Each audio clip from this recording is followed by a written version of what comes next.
Buen día a todas y todos, buen día Mireia, nuestra coordinadora residente.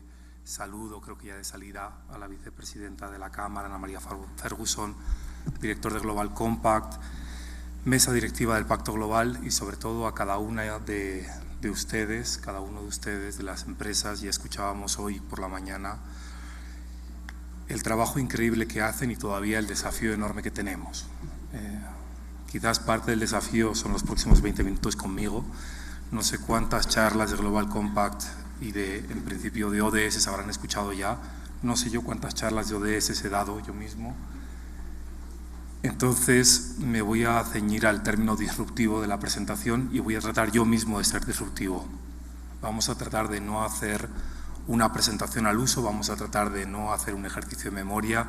No voy a preguntar quién se sabe 232 indicadores de los ODS, ni las 169 metas, ni siquiera los 17 objetivos.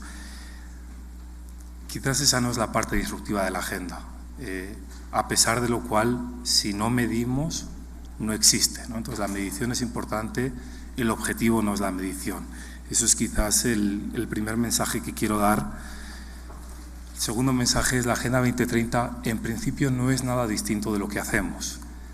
Es distinto en cómo lo hacemos. Ese es el segundo gran mensaje que yo quisiera decir. Y el tercero, hemos visto la cantidad de herramientas, de formaciones, de todo.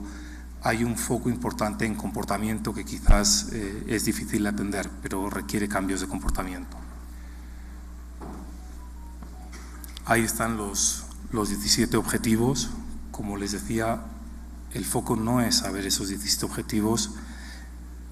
Lo disruptivo es lo que hay detrás de esos 17 objetivos, si es que esto se carga, ahí va. Y esta es la primera parte que conceptualmente para el cerebro humano es bien complejo. Cuando uno mira estas 232 indicadores, estas 169 metas, están relacionados entre sí. Y comprender esa relación en nuestra cabeza es bien complicado. Lo que están viendo ahí es el análisis para Colombia de los 100 y pico indicadores que Colombia reporta, y la relación que hay entre cada uno de ellos en los últimos 11 años, con lo cual podemos simular cuál va a ser el comportamiento de estos indicadores en los próximos 5 años. Les voy a dar un poco más de esto después, pero digamos, es complicado a veces como empresas, como estados, como instituciones, ser conscientes de todas las implicaciones que tiene cada una de nuestras decisiones en un mundo complejo e interconectado, en dimensiones sociales, ambientales, económicas, en dimensiones de gobernanza. Ahora, si uno pone un ejemplo, el que sea, podríamos estar hablando de desechos sólidos.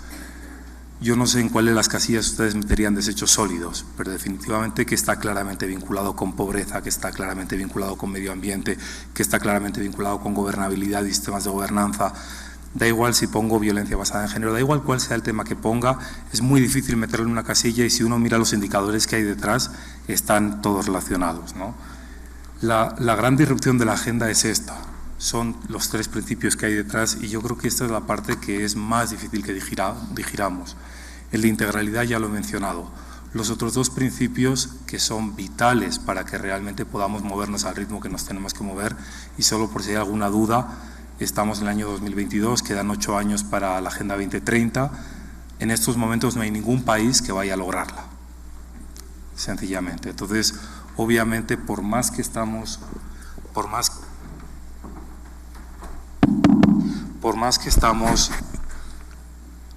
intentándolo con mucho esfuerzo, nos queda muchísimo por hacer.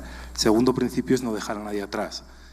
Lo más elemental para no dejar a nadie atrás es tener desagregación de datos, y realmente no la tenemos al nivel requerido ni en los estados ni en las empresas. Y se los digo que estoy navegando yo los indicadores de todas las empresas de Colombia y del mundo, y no hay forma de sacar de ahí la información que haría falta para poder ver si realmente no dejamos a nadie atrás o sí.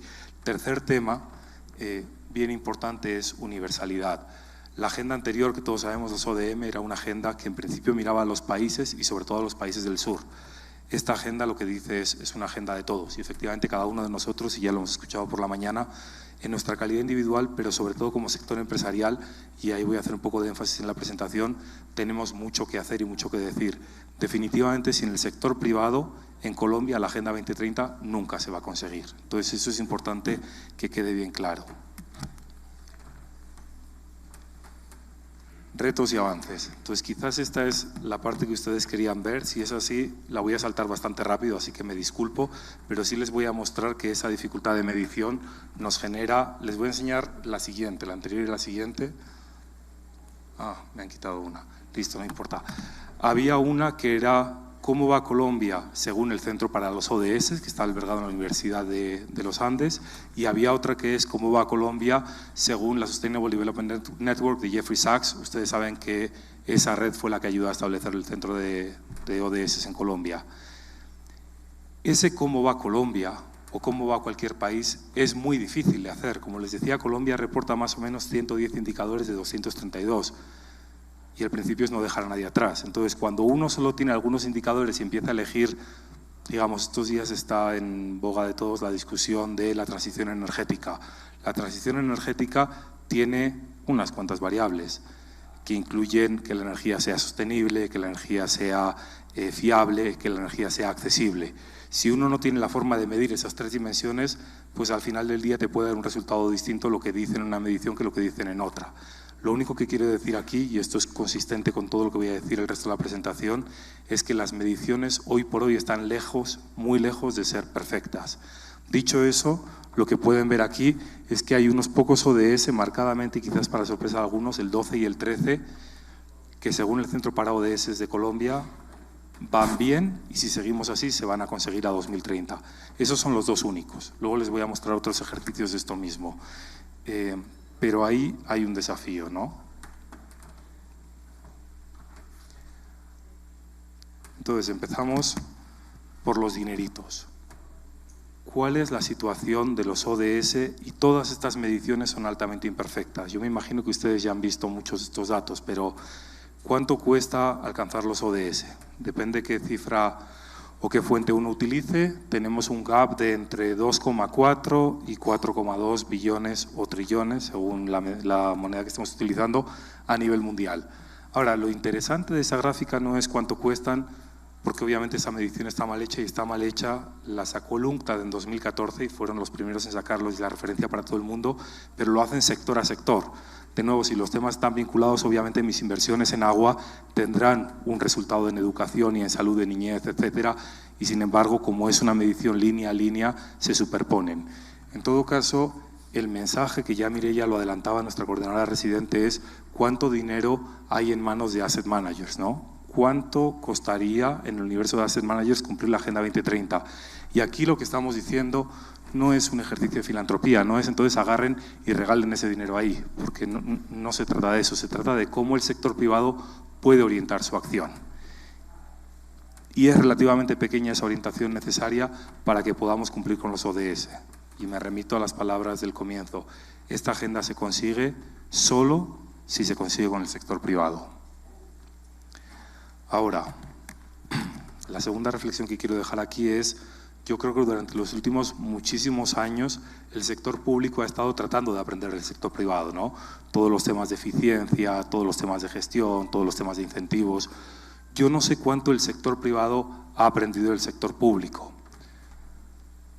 Y voy a poner aquí un par de láminas provocadoras, pero lo primero, me imagino que aquí todos nos acordamos de 1990, consenso de Washington, los países eran medidos por incremento de su PIB o de su PIB per cápita. Y un país que crecía el PIB per cápita era un país que le iba bien y no se miraba nada más. La revolución, primero, del índice sobre desarrollo humano, segundo de los ODM y hoy de los ODS, es que a un país, si le crece la economía, es un buen síntoma, pero si ese crecimiento de la economía no redunda en variables sociales, en variables ambientales, no necesariamente le está yendo bien, ¿no? Y si nos acordamos, en la agenda de los ODM pusimos 8 variables y los gobiernos empezaron a tener un incentivo no solo para preocuparse por el crecimiento económico, sino para preocuparse porque ese crecimiento económico tuviera algún resultado en las vidas de las personas. Todavía eso es un desafío para el sector privado. El sector privado sigue manejándose por una sola métrica y todas las demás métricas son auxiliares, son accesorias o son excepcionales en algunas pocas empresas que hacen el caso. En la mayoría nos estamos midiendo por una sola variable, si cotizamos en bolsa por cuál es el precio de la acción y si no cotizamos en bolsa por cuál es el incremento del retorno sobre el año. Aquí lo que hemos hecho ha sido, y aquí vean el nivel de detalle que se puede medir en Colombia, es la revisión de las 2000 y pico variables que tiene el presupuesto de Colombia una a una con cada una de las metas de los ODS. Esto lo hemos hecho para 2020, 2021, 2022 y ahora lo haremos para 2023. Ahora, lo interesante no es ver a dónde va cada partida. Aquí habría mucha discusión sobre gasto corriente. No quiero entrar en eso porque no es tan importante. Quiero ir al tema de integralidad. Creo que esta discusión para estos días es bien interesante.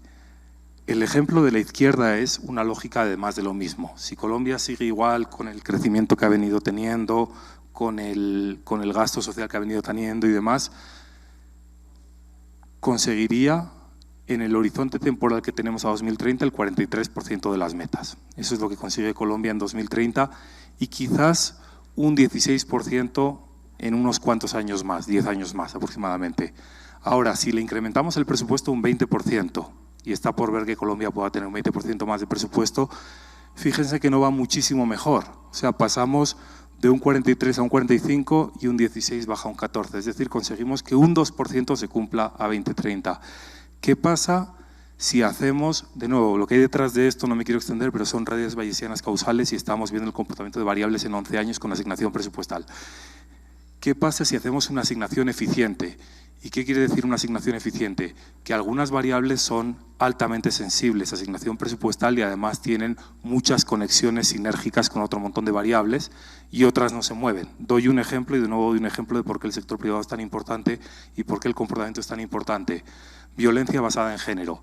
Es una de las variables menos sensibles a asignación presupuestal. ¿Por qué? Porque tú le puedes poner mucho más dinero a violencia basada en género, pero mientras no haya cambio de cultura y mientras no haya otros programas, esa variable tiene un problema estructural y no se mueve. Ahora, ¿quién hace cambio de cultura y quién hace programas distintos? Ustedes, ¿sí? Entonces, aquí hay un bloqueo de un 34% que depende de cada uno de nosotros enormemente como empresas y como ciudadanos y como ciudadanas. Y después está lo importante que es medir para poder hacer una buena asignación, para que ustedes mismos supieran a qué le pueden permitir avanzar más y más rápidamente. Y ahí estaba yo un poco introduciendo qué puede hacer el sector privado, ¿no? No me quiero detener aquí, el equipo quería poner esta gráfica, entonces está puesta, simplemente hay muchas más variables. De esas muchas más variables, a ustedes les atañen 88, un montón. De nuevo, no es una cuestión de volverse loco con todas esas variables, hay un montón de formas de ver todas esas variables, hemos visto lo que proponen desde la Cámara de Comercio, pueden ver lo que propone Stakeholder Capitalism con sus 25 obligatorias y sus 22 además optativas, o sea, mejor dicho, ahí hay un universo. El punto no es cuáles, si son 82, si son 45, si son 20, es cuáles ustedes identifican, pero realmente hacen la tarea de darse cuenta de que hay una materialidad y hay un reporte consistente vinculado a su core business. Ese es el mensaje de fondo de todo ese ejercicio. Y aquí es donde de nuevo vamos a ser un poco provocadores. Por un lado ya hemos escuchado el tema de cadenas de valor y ahí está el estudio, creo que del año pasado, sí, de McKinsey, que dice que 2/3 partes de nuestro impacto depende de la cadena de valor. Entonces, si uno solo mira su propio ombligo, se va a quedar muy corto del impacto que podría tener. Pero fíjense la disonancia que hay entre el discurso y la acción. Y me voy al primero y al último, ¿no? El 72% de las empresas mencionan los ODS. O sea, yo pongo en algún lado en mi línea la palabra ODS. Ahora, solo el 1% lo mide. Yo creo que, colegas, este es un llamado a la acción. Si les importa, hay que medirlo y hay que medirlo no para reportarlo, sino para tomar acciones estratégicas. Y tomar acciones estratégicas es, me imagino que todos o casi todos están familiarizados con Paul Polman, estuvo de CEO de Unilever mucho tiempo, hizo unas decisiones bien disruptivas.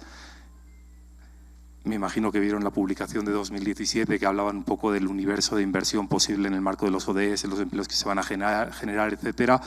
Él tiene una iniciativa recientemente que se llama Net Positive. Básicamente tiene sentido en términos de negocio apostarles a los ODS. O sea, es consistente con la lógica de que mi empresa crezca y mi empresa crezca mejor.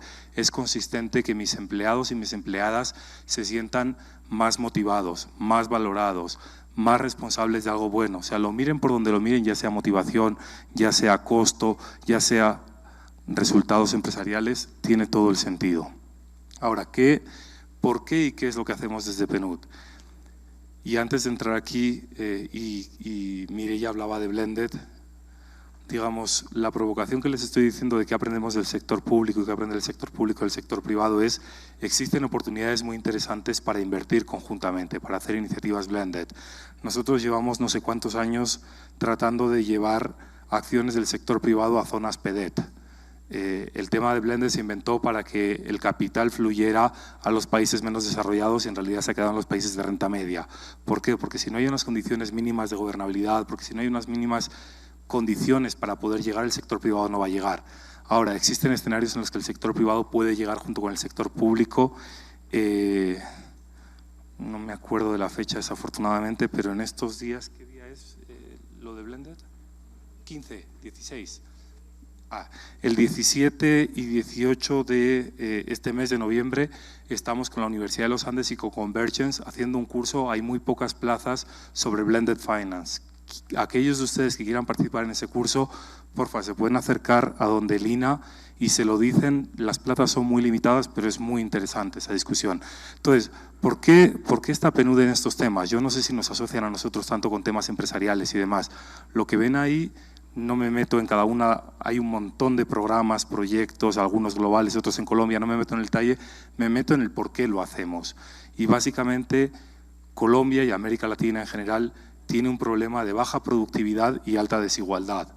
Y baja productividad y alta desigualdad tiene todo que ver con la productividad del sector privado, sobre todo en las micro, pequeñas y medianas empresas, y tiene todo que ver con cómo funcionan las finanzas y cómo esas finanzas, y no hablo de la parte especulativa, sino la parte que potencia la productividad, cómo está operando. Entonces, ahí tienen un poco la lógica de todo lo que hacemos. Yo más bien quisiera, más que meterme en todo eso, darles unos poquitos ejemplos de cómo lo hacemos. Como les decía, la disrupción está en el cómo. Entonces, ahí ven el trabajo en el ecosistema de impacto. Y no estoy hablando solo de impact investors, estoy hablando de asset managers que pueden querer tener impacto. Aquí hay un estudio que vamos a actualizar ahora, pero está hecho con el sector privado, con el sector público. Básicamente lo que identificamos son 7 grandes líneas y 22 hotspots donde hay oportunidades enormes para que la inversión del sector privado junto con la del público avance la Agenda 2030. Ese es un ejemplo. Dentro de ese ejemplo hicimos una identificación de empresas que se trabajó con todo este ecosistema que terminaron siendo llevadas a Ginebra. Bueno, finalmente no fueron a Ginebra por el COVID, fue virtual y después vinieron los inversores de Ginebra aquí. Este es el ecosistema que lo habilitó y estas son las 7 empresas que hicieron ronda de inversión justamente en lógica de avanzar la Agenda 2030 y los ODS. En algún momento del día de hoy hemos mencionado el SDG Corporate Tracker, lo hemos visto en la presentación de la vicepresidenta Ana María. SDG Corporate Tracker es casi un punto de entrada, no es un self-reporting de dónde estoy yo con los ODS. Ahora, desde ahí hay varias iniciativas, no me voy a meter en cada una de ellas, pero tenemos publicados en la página web los estándares de impacto. Hemos hecho un piloto con algunas de las empresas, de hecho con las 7 que he mencionado antes, hemos tenido resultados bien interesantes en los que no me detengo, pero está disponible para que ustedes puedan verlo. Y ahí lo que estamos haciendo no es un ejercicio infinito de ver las 88 variables o ver las 200, porque de nuevo no es un tema de reporte. El reporte es necesario para medir, para tomar decisiones. Es un tema de práctica. O sea, lo que hay detrás de esos estándares es, ¿tengo yo en mi estrategia central como empresa tener un impacto? Y si es así, ¿qué impacto tengo? Y si es así, ¿cómo lo estoy haciendo? Entonces, hay una lógica de hacia dónde queremos ir. Segundo, decíamos que 2/3 partes de nuestro impacto depende de las cadenas de valor. Decíamos la dificultad que tienen las micro, pequeñas y medianas empresas, de nuevo común en América Latina y no particular de Colombia. Las MIPYMES generalmente son poco competitivas y tienen dificultades en vincularse a las empresas ancla. Las empresas ancla generalmente importan los bienes y servicios competitivos y en estos momentos tienen una dificultad enorme en Colombia con el tipo cambiario. Y en la medida en que esto se mantenga y dependan de las importaciones, pues obviamente hoy justo el artículo del periódico que nos han regalado a todos hablaba de que el primer gráfico, ¿no? Creo que es el 46% de las familias o de las personas o de los hogares, gráfico a la derecha, cree que la cosa va a ir a peor. En la medida en que tú tengas una balanza comercial deficitaria y dependas de un sector privado que tiene que importar bienes y servicios, va a ser muy difícil atender todo lo demás. Entonces, el programa de desarrollo de proveedores lo que hace es esto, vincular a empresas proveedoras con empresas ancla, ahí ven los resultados, o al revés, empresas Bavaria empresas ancla con empresas distribuidoras y de nuevo ven los resultados. La lógica es la misma, no me quiero detener mucho ahí. Colegas, básicamente el mensaje que les quiero dar, lo he dicho 2 veces, cierro con el mismo mensaje por 3.ª vez, es: esta agenda no consiste en que se aprendan los 232 indicadores, esta agenda no es una agenda para que cuenten cosas bonitas, es una agenda para que se cuestionen cómo cada uno de ustedes puede hacer que Colombia y que la gente que habita en Colombia tenga una vida en mejores condiciones. Y depende, realmente depende de ustedes. Gracias.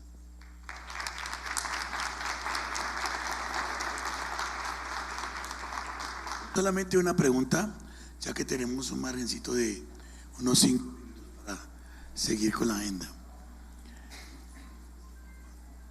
Realmente el mensaje fue muy claro. Si no hacemos ajustes presupuestales eficientes, la rueda la moveremos, pero muy lentamente. Esta rueda que, por gentil deferencia, las empresas públicas de Medellín nos acaban de regalar a todos, la agenda de la rueda de los colores de los objetivos de desarrollo sostenible. A todas estas, muchas gracias a las empresas públicas de Medellín por ese detalle. Entonces, la pregunta es una recomendación potente. Ya sabemos los presupuestos, pero una más dura, una idea suya fuerte para el sector empresarial, para ver cómo el sector empresarial, a pesar de las dificultades, a pesar de que venimos de años de COVID y que nos retrotrajo indicadores y que estamos ante periodos eventuales de no buenas noticias desde el punto de vista económico para el próximo año, un mensaje fuerte de dónde ser eficientes también desde el sector empresarial. Bueno, quizás yo he tratado de ser breve, de hecho quería hacer preguntas, pero no sabía cómo dinámico era el espacio, pero si hay algún minuto también me encantaría recibir alguna pregunta del público, ¿no? Ahí va una. Con lo que preguntas, Mauricio, más que dar, yo he tratado de dar la recomendación que me parecía a mí central, pero les compartiría un ejemplo, aprovechando que mencionaba a Paul Polman. Un día yo estaba en un avión, no me acuerdo de dónde a dónde, creo que iba de Dubái a algún lado, y me encontré con una persona al lado que trabajaba justamente en Unilever en Marruecos. Y empezamos a hablar de Paul, y yo tenía curiosidad y tal, y ella me dice que acababan de recibir al CEO de Unilever en Marruecos y que le habían explicado lo bien que les había ido, habían aumentado el market share de cepillos de dientes para niños en un 30%, creo que era un resultado espectacular. Y entonces el CEO de Unilever, cuando le dicen he aumentado el market share de cepillos de dientes para niños un 30%, él pregunta ¿y qué resultado han tenido? Y entonces todos se quedan como 30%. No, quiero decir, los niños tienen menos caries ahora, las familias en vulnerabilidad tienen que atender menos a los dentistas. O sea, ¿qué resultado hay de que nosotros tengamos un mayor market share? Y esa es un poco la pregunta de fondo, ¿no? O sea, yo al equipo le digo cada vez que formulamos un proyecto que se pregunten 5 veces para qué lo estamos haciendo. Como cuando un niño te pregunta por qué, 5 veces para qué y a lo mejor llegas a lo que estás tratando de conseguir. Es muy habitual que nos quedemos en el medio y no en el objetivo. Entonces, yo creo que esa sería una muy buena reflexión. Cuando hacemos las cosas, que realmente nos preguntemos ¿para qué? El sector privado, ¿para qué se creó? ¿No? Y yo creo que solo en los últimos 20, 40 años ya está el tema de como que la avaricia fuera una virtud. Pero si uno mira la historia de la creación del sector privado, del sector productivo, nunca ha sido una cuestión de cuánto me quedo yo. O sea, por supuesto hay una cuestión de cómo de rentable es el negocio, pero el sector privado y el sector productivo se inventó para solucionar problemas sociales, de alguna forma ambientales, pero sociales durante los últimos 2000 años, ¿no? Entonces yo creo que vale la pena que nos preguntemos qué estamos tratando de solucionar. Había una pregunta, no intervención. Por favor, ¿quién? Discúlpeme ser tan exigente con lo de pregunta porque los tiempos para que otras 2 o 3 personas. Muchísimas gracias. Nosotros pertenecemos desde la organización en el Pacto Global hace 3 años, ¿cierto? Y hemos tenido una inquietud. Yo quiero preguntar, Se están trabajando absolutamente muchos sectores, se está fomentando, lo que usted acaba de decir es primordial, o sea, el tema social, ¿para qué estoy haciendo lo que estoy haciendo? Eso. Porque la industria del mantenimiento automotriz, que es la segunda con más alto impacto, ¿cierto? De mantenimiento automotriz. Ajá. Es que no sé si ¿Está funcionando? Sí está funcionando. La industria del mantenimiento automotriz es la segunda industria con mayor impacto en el mundo con respecto a algunos, no todos, pero algunos de los objetivos de desarrollo sostenible, ¿cierto? Sin embargo, esa industria no está en ese protagonismo para ese cambio, para esa inducción. ¿Por qué? O sea, sí me hago entender, o sea… no, o sea, yo veo que muchos frentes, ¿cierto? O sea, se está ampliando, se mira la industria de renovación, la de equilibrio en las ciudades, el tema así, pero es una industria, ¿cierto? Que apoya absolutamente todo el desarrollo en el mundo y lo que usted acaba de decir, la última intervención que me gustó muchísimo es donde usted dice beneficia a la comunidad, beneficia, ¿cierto? Sin embargo, es una industria que está… discúlpeme la expresión, abandonada en el sector y en el tema del desarrollo de los objetivos, de los objetivos de desarrollo sostenible. O sea, ¿por qué cree usted con la experiencia y con ese conocimiento, por qué está en ese rezago? Es interesante, ¿no? Digamos, yo puedo compartir un poco algunas reflexiones mías. Nosotros, el programa de desarrollo de proveedores que mencionaba, lo hemos hecho en muchos países, se originó en México para nosotros, de hecho se originó con Unido. Y una de las empresas con las que, bueno, sí puedo decir la empresa, con las que más impacto tuvimos fue con Volkswagen justamente, y fue sector automotriz y fue en México. ¿Por qué? Porque el sector automotriz además es altamente demandante en calidad, ¿no? Están las mediciones de piezas falladas por millón, con lo cual la demanda de calidad es espectacular. Conseguir llevar a proveedores locales a funcionar con la demanda del sector automotriz tiene un potencial enorme y de hecho esas empresas después pueden, una empresa proveedora de automotriz tiene un mercado potencial gigantesco. La segunda parte que yo le diría es el sector automotriz para mí y sobre todo en lógica de Agenda 2030 entra en algo todavía más amplio que es, hay una discusión en el sector privado de si yo produzco productos o si yo produzco soluciones, ¿no? Y parece que la solución, desde hace unos años hay un profesor muy bueno en la Universidad de Yale sobre innovación, Neblev, que habla, él es el que inventó lo de Honesty y demás, él habla de que en realidad el sector privado tiene que estar transicionando hacia soluciones más que hacia productos. Entonces parece que hay un movimiento del sector automotriz hacia el sector transporte y si quieres transporte sostenible, ¿no? Entonces yo creo que ahí hay una reflexión quizás todavía más grande y muchas empresas lo están haciendo, que ya dejan de producir coches para producir, o autobuses o lo que sea, para producir soluciones de transporte, y ese es uno de los elementos más grandes para la Agenda 2030 en términos sociales, económicos, pero sobre todo ambientales, ¿no? Ese es un paradigma que yo considero que se tiene que tener, presente desde las Naciones Unidas, ¿cierto?